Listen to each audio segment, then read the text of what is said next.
오늘도 말씀과 함께 하루를 살아가시는 모든 성도님들께 하나님께로부터 오는 기쁨이 가득하시기를 소망합니다. 한 싱가포르 남자 이야기입니다. 여느 싱가포르 남자들처럼 18살에 군입대 했는데요. 2년 반 동안의 군 생활을 내키지 않는 마음으로 했다고 합니다. 명령을 들으면 딱 필요한 만큼만 따르고 최소한의 것만 했다고 하죠. 그런데 이것을 후회하고 있습니다. 왜냐하면 어떤 사람들은 자신에게 주어진 임무에 온 힘을 쏟아부었고 결국 그 경험을 통해 리더십과 인내를 배우며 많은 것을 얻었기 때문이었죠. 이와 같은 긍정적인 태도와 노력은 하나님을 기쁘시게 했을 것입니다. 요셉이 바로 이런 삶의 대표적 인물일 것입니다. 요셉은 형들의 모의에 의해 노예로 팔려갔죠. 누명을 쓰고 감옥에 갇히기까지 합니다. 가족의 음모, 배신의 누명까지 더해져 슬픔을 넘어 좌절을 겪었을 것입니다. 그런데 자신의 상황을 원망하여 삶을 자포자기하지 않았습니다. 어디서 그런 힘이 나왔는지 맡은 일을 열심으로 합니다. 매번 산 넘어 산 같은 고비가 다가오지만 하나님 앞에서 살아가려 합니다. 그래서 때마다 하나님의 형통을 경험하게 되었죠. 4절 말씀입니다. 그가 요셉을 가정총무로 삼고 자기의 소유를 다 그의 손에 위탁하니 6절에 또 말씀합니다. 주인이 그의 소유를 다 요셉의 손에 위탁하고 노예로 팔려간 보디발의 집에서도 가정총무의 역할을 합니다. 집 주인이 모든 것을 요셉에게 위탁하였던 것이죠. 누명을 쓰고 갇힌 감옥 안에서도 책임자가 됩니다. 22절 말씀을 보면 간수장이 옥중 죄수를 다 요셉의 손에 맡김으로 합니다. 또 23절을 보면 간수장은 요셉의 손에 맡긴 것은 살펴보지 않았다고 말합니다.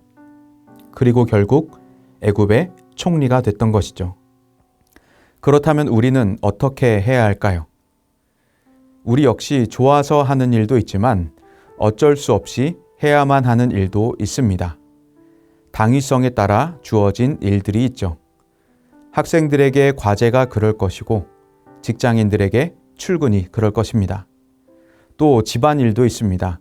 설거지, 청소, 빨래 등등의 일이죠. 어떤 분들에게는 즐거울 수도 있겠지만 대부분의 사람들은 당위성으로 부담스러운 책임감을 느끼곤 합니다. 요셉이라면 어떻게 했을까요? 그리고 우리는 어떻게 이 일을 해야만 할까요?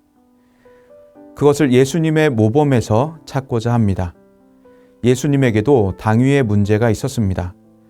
주님은 인간의 죄를 대신해 십자가를 지셔야만 했습니다. 이것은 필연적이었죠. 그리고 당위성이 있는 일이었습니다. 주님께서는 십자가 지러 오셔서 또한 교회를 세우셨습니다.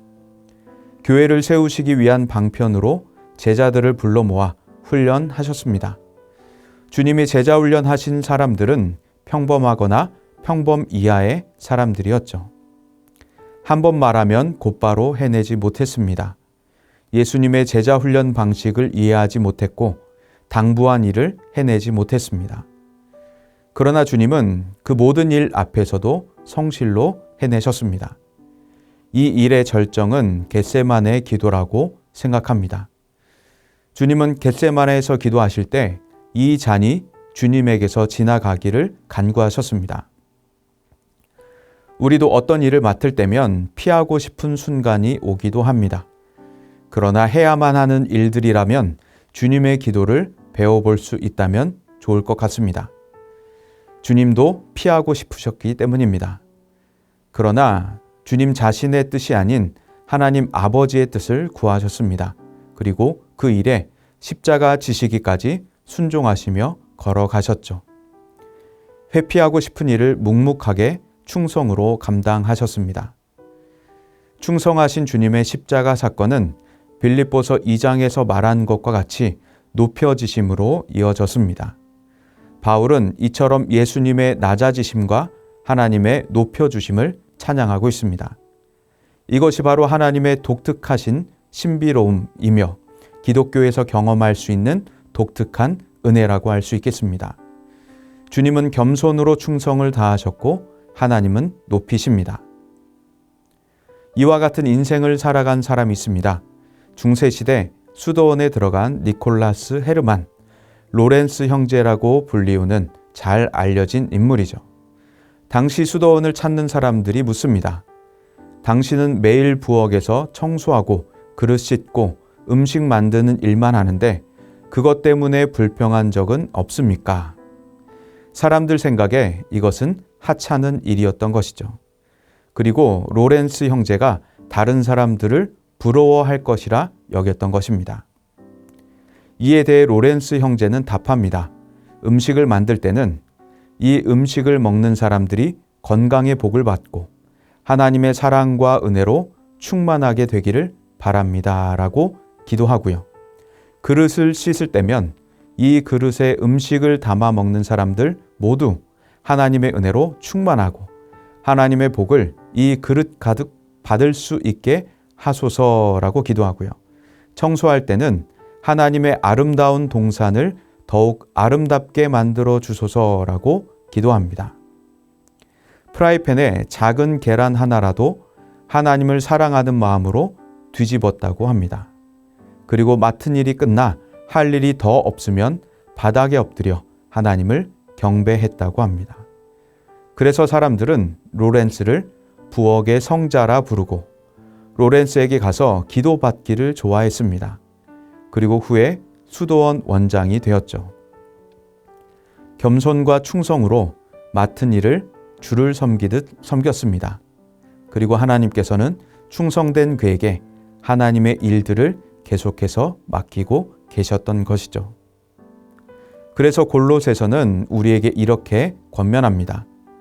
또 무엇을 하든지 말에나 일에나 다 주 예수의 이름으로 하고 그를 힘입어 하나님 아버지께 감사하라고요. 우리도 무엇을 하든 주 예수의 이름으로 하고 주를 힘입어 하나님 아버지께 감사할 수 있다면 좋겠습니다. 그렇다면 우리도 크건 작건 어떤 일이건 주 앞에서 겸손과 감사로 충성을 다해 할 수 있을 것입니다. 사람들의 시선이 아닌 하나님 앞에서의 즐거움으로 감당할 것입니다. 또 아주 잘 알려진 이야기가 있습니다. 환경미화원으로 일하는 어떤 이에게 한 젊은 사람이 어떻게 그렇게 행복한 표정을 지을 수 있냐고 물었습니다. 매일 평생을 쓰레기통을 치우며 사는 것이 힘들지 않냐고 물었죠. 그러자 환경미화원께서는 웃으며 아무렇지 않다는 듯 나는 지금 지구의 한 모퉁이를 청소하고 있다네 답했습니다. 우리가 오늘을 살아갈 때 내 판단에 따라 큰 일은 열심으로 하고 작은 일은 소홀히 하는 것이 아닌 어떤 일이건 주께 하듯 하며 하나님 앞에서 겸손하고 충성으로 살아갈 수 있는 우리의 삶이기를 소망합니다. 그렇게 오늘도 주와 동행하여 주님을 사랑하는 마음으로 프라이팬에 작은 계란 하나를 뒤집는 우리가 되기를 원합니다. 기도하겠습니다. 하나님 아버지, 예수 그리스도의 겸손, 성실, 충성을 담고 싶습니다. 저희의 삶의 모범이신 예수님을 바라보고 묵상하며 저희도 예수님과 같은 삶을 살게 하여 주시옵소서. 하나님 앞에서 살아간 요셉과 같이 살아 오늘도 하나님의 마음을 시원하게 해드리는 저희가 되기를 원합니다. 경외함과 성실로 살아 주님을 기쁘시게 해드리는 하루가 되게 하여 주시옵소서. 예수님 이름으로 기도합니다. 아멘.